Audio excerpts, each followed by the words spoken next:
நம்ம வீடுகளில் குலதெய்வத்தின் அருள் இருக்கிறதா இல்லையா என்பதை சில நேரங்களில் வார்த்தைகள் இல்லாமலே சில உயிரினங்கள் நமக்கு உணர்த்திவிடும் என்று நம்ம சாஸ்திரங்களும் முன்னோர்களும் சொல்லி வச்சிருக்கிறாங்க. எல்லா உயிரினங்களும் இறைவனால படைக்கப்பட்டவைதான் என்றாலும் சில குறிப்பிட்ட உயிரினங்கள் மட்டும் அந்த வீட்டில் நேர்மறை ஆற்றலும் குலதெய்வ அனுகிரகமும் இருந்தால் மட்டுமே உள்ளே நுழையும் என்பது ஒரு ஆழமான ஆன்மீக நம்பிக்கை. குலதெய்வம் என்பது நம்ம குலத்தை தலைமுறைகளாக காக்கும் தெய்வம். நாம் அதை மறக்காமல் முறையாக வழிபடும் போது நம்ம வாழ்க்கையில நடக்கப் போகும் நல்லதும் கெட்டதுமான நிகழ்வுகளை கூட குலதெய்வம் சில உயிரினங்கள் மூலம் நமக்கு முன்கூட்டியே சுட்டி காட்டுகிறது. அந்த வகையில் முதல்ல சொல்லப்படுவது பசுமாடு. கிரகப்பிரவேசம் செய்யும் போதே பசுமாட்டை வீட்டுக்குள் அழைத்து வருவது வழக்கம். சில வீடுகளில் மாடு உள்ளே வர தயங்கும். அது வாஸ்து குறைபாடு அல்லது நிலத்தில் இருந்த எதிர்மறை சக்தியை காட்டும் என்பார்கள்.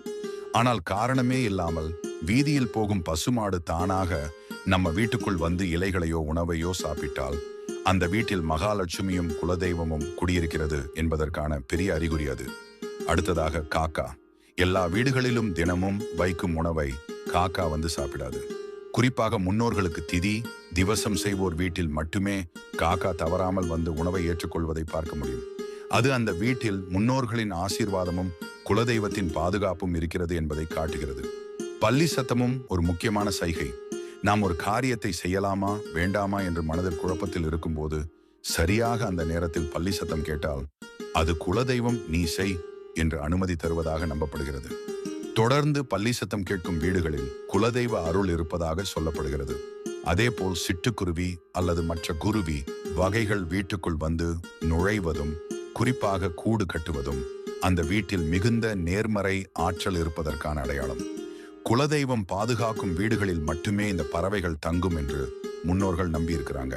பலருக்கு பயத்தை ஏற்படுத்தும் ஆந்தை கூட உண்மையில் மகாலட்சுமியின் வாகனமாக கருதப்படுகிறது. அதனால் ஆந்தை எல்லா வீடுகளிலும் நுழையாது. அது ஒரு வீட்டுக்குள் வந்தால் அந்த வீட்டில் செல்வம் பெருகப் போகிறது, குலதெய்வம் துணையாக இருக்கிறது என்பதற்கான அறிகுறி என்று சொல்லப்படுகிறது. பட்டாம்பூச்சியிலும் ஒரு ஆன்மீக அர்த்தம் உண்டு. கருப்பு நிற பட்டாம்பூச்சி முன்னோர்களை குறிக்கும் என்றும் அதில் குறிப்பாக பச்சை நிற பட்டாம்பூச்சி எல்லா வீடுகளுக்கும் வராது என்றும் கூறப்படுகிறது. பச்சை நிற பட்டாம்பூச்சி வீட்டுக்குள் வந்தால் குலதெய்வம் நம்முடன் இருக்கிறது என்பதற்கான தெளிவான சைகை அது. அதேபோல் பச்சை வெட்டுக்கிளி வந்தாலும் பெருமாள் அருளும் குலதெய்வ அனுகிரகமும் இருப்பதாக நம்பப்படுகிறது. தவளை பொதுவாக மழைக்காலங்களில் வரலாம்.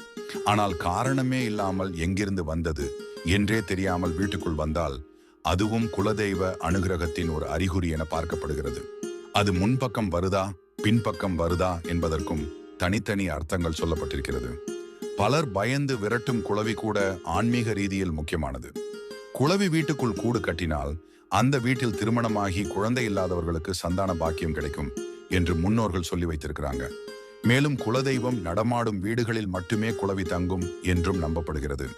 இதுபோல பொன் வண்டு கிளி போன்ற உயிரினங்கள் வீட்டுக்குள் வருவதும் அந்த வீட்டில் குலதெய்வத்தின் அருள் நிரம்பி இருப்பதற்கான நல்ல சின்னங்களாக கருதப்படுகிறது. நம்மை சுற்றி நடக்கும் இந்த சிறிய நிகழ்வுகளை கவனித்தால் குலதெய்வம் நம்முடன் இருக்கிறதா இல்லையா என்பதை நாமே உணர முடியும். அதனால் குலதெய்வத்தை மனதார நினைத்து மறக்காமல் வழிபட்டால் வாழ்க்கை நிச்சயம் நல்ல பாதையில் நகரும்.